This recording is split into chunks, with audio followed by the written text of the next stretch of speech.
Ang simula. Noli Me Tangere ay isang kanyang panimulang nobela ang pinagtibay ni Jose Rizal. Dito ipinakilala niya si Crisostomo Ibarra bilang isang mayaman at mahusay na kabataan na bumabalik sa kanyang bayan matapos ang 7 taon ng kanyang pagtuturo sa Europa.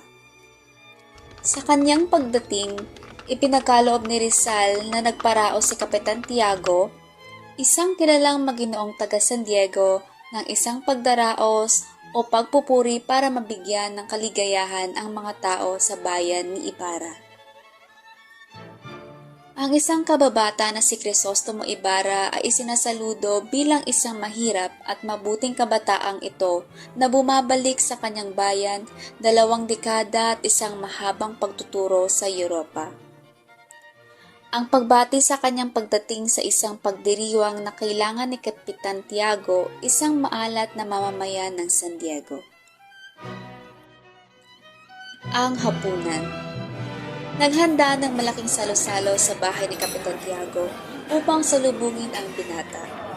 Inimbitahan din ng ilang panauhin katulad ni Padre Damaso, Padre Sibila, Teniente Guevara, Doña Victorina, at ilan pang may impluwensya sa lipunan. Sa hapunang iyon ay puro masasakit na salita laban sa ama ni Crisostomo ang kanyang narinig. Pinahiya ni Padre Damaso ang dating kura ng San Diego. Si Ibarra ngunit wala itong ginagawa pagkus pagpasensyahan lang ang pari. Magalang itong nagpaalam at nagdahilang may ibang pupuntahan. Si Maria Clara. Dumalaw si Ibarra kay Maria Clara, isang napakagandang dalaga na anak ang turing ni Kapitan Tiago. Kinabukasan pagkatapos numalo sa pagtitipon, sa azotea sariwa ng dalaga ang mga alaala ng kamusmusan. Muling binasa ng dalaga ang liham na binigay ng binata bago pa ito tumungo sa Europa. Habang si Crisostomo naman ay pinakita ang dahon ng sambong na alaala niya kay Maria Clara. Ang pagtapat ng pagkamatay ng ama ni Ibarra. Pinuntahan naman ni Ibarra si Teniente Guevara bago ito umalis upang ipagtapat ang pagkamatay ng ama.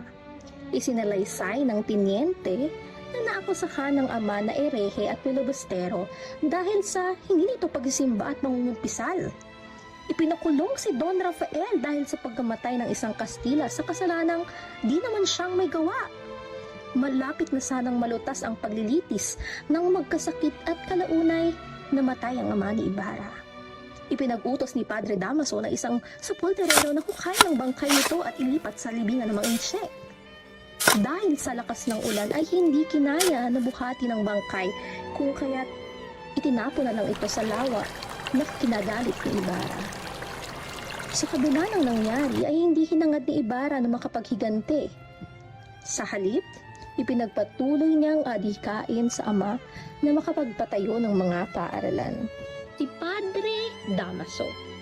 Sa mga pagtitipon-tipon ng mga kilala at prominenteng tao sa kanilang lugar dito, mas lalong nasaksihan ang pagiging arogante ni Padre Damaso. Isang makapangyarihang paring Espanyol na namahiya ng isang batang estudyante. Sa kadahilanan nito ay hindi lubos malaman ni Ibarra kung anong kanyang mararamdaman. Ang hindi pagsang-ayon sa adhikain ni Ibarra tungkol sa pagpapaaral sa mga Pilipino. Sa pagsasalantaran ng katutubong pagbuo ng eskwelahan, ay bukas ng pagdududa at paghihigpit mula sa mga pari na nakakakita ng nagbabadyang pagbabanta sa kanilang kapangyarihan at napanghahawakan. Tutol silang maging edukado ang mga Pilipino. Nagukyok ito ng haka-haka ng parang gawa nila laban kay Ibarra. Noong pagdiriwang ng paghanda ng pagbubukas ng eskwelahan, may isang bagay talagang mas nagbukas ng kritisismo sa mga tiwali at masasamang gawain ng mga pari na nag-ugyok ng tensyon sa pagitan ni Ibarra ng mga Franciscan priest at ng mga namumuno dito sa Pilipinas na banyaga. Padre Damaso. Sa kadahilanan ng hindi pagsang-ayon at takot na mawala ang kanyang kapangyarihan, lumikha siya ng mga haka-hakang istorya na nag-aakusa kay Ibarra na hindi siya naniniwala sa simbahan, kagaya ng paratang inihain din sa kanyang ama. At isa siyang rebelde na kung saan ito ang kadahilanan ng pagka-aresto nito at pagbasag ng pag-asa para sa kapayapaan. Habang naglilitis ang hukom, mga may kinikilingan na testimonya at binong mga ebidensya laban kay Ibarra at sa lahat ng konkretong ebidensya na natili pa ding paboran ng hukom ang mga pari, na mas nagpatibay na sa kanilang paglilitis ay nangangahulugan na si Ibarra ay nagkasala. Si Ibarra ay naghanda ng isang salo-salo bilang pananghalian pagkatapos ng pagbabasbas. Sa halip na ikatuwa ito ni Padre Damaso at ipagpasalamat, muli na namang kinutya ni Padre Damaso ang binata, maging ang alaalang iniwan ng ama sa binata. Dahil sa pangyayaring ito, ang binatang si Crisostomo Ibarra ay hindi na nakapagpigil sa muling pangutya ni Padre Damaso at kamuntikan na niyang saksakin ang pari kung hindi lang siya napigilan ng isang dalagang nagngangalang Maria Clara. Ang pagpigil ni Padre Damaso sa nakatakdang kasal ni Crisostomo Ibarra at Maria Clara.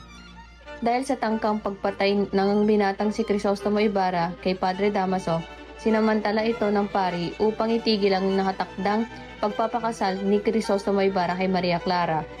Si Kapitan Tiago ang naatasan ni Padre Damaso upang pigilan o itigil ang nakatakdang pag-iisang dibdib ni Ibarra at Maria Clara. Si Padre Damaso ay nagpasya na ikasal si Maria Clara sa isang binatang Kastila na nangangalang Alfonso Linares. Dahil sa labis na pagdaramdam ni Maria Clara ang dalaga ay nagkasakit. Ang pagdakip kay Crisostomo Ibarra at ang planong pagtakas ng binata. Nagkaroon ng masamang pangyayari dahil ang mga naghihimagsik ay sinalakay ang kwartel ng mga Gwardiya Sibil at itinuturing utak ng paghihimagsik ay si Crisostomo Ibarra. Ang binata ay dinakip at binilanggo sa kasalanang hindi naman niya ginawa. Bago gawin ang planong pagtakas at magkasintahan na sina Maria Clara at Ibarra, ay nabigyan ng pagkakataon na mag-usap upang bago isagawa ang planong pagtakas. Sa pag-uusap na iyon, nalaman ni Ibarra na si Padre Damaso ang tunay na ama ni Maria Clara, kung kaya't ang binata ay naliwanagan kung bakit tutol ang pare sa pagmamahal at planong pagpapakasal nilang dalawa. Ang pagtulong ni Elias kay Ibarra sa pagtakas.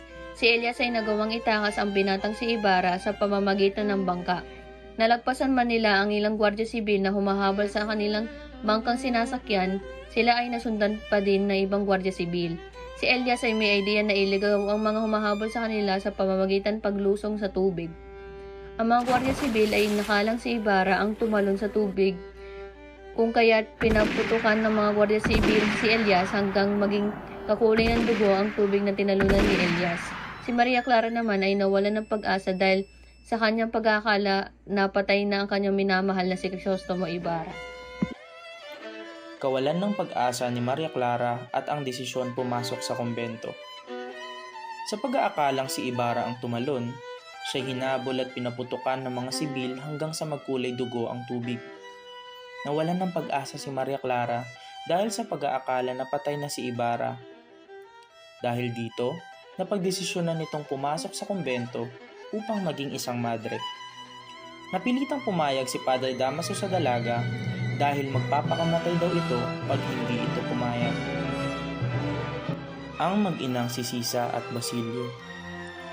Noche buena na nang makarating si Elias sa gubat ng mga Ibarra na sugatan at nangihina. Doon ay natagpuan niya si Basilio at ang malamig na bangkay ni Sisa, ang nabaliw na ina dahil nawalan ng anak sa pagmamalupit ng mga praile. Marami siyang naranasan na abuso at paghihirap sa kanyang buhay, mula sa kanyang asawa, mga Gwardiya Sibil at kay Doña Consolacion. Tinawag ni Elias si Basilio. Iniutos nito sa bata na sunugin ang kanyang bangkay kasama ang bangkay ng kanyang ina.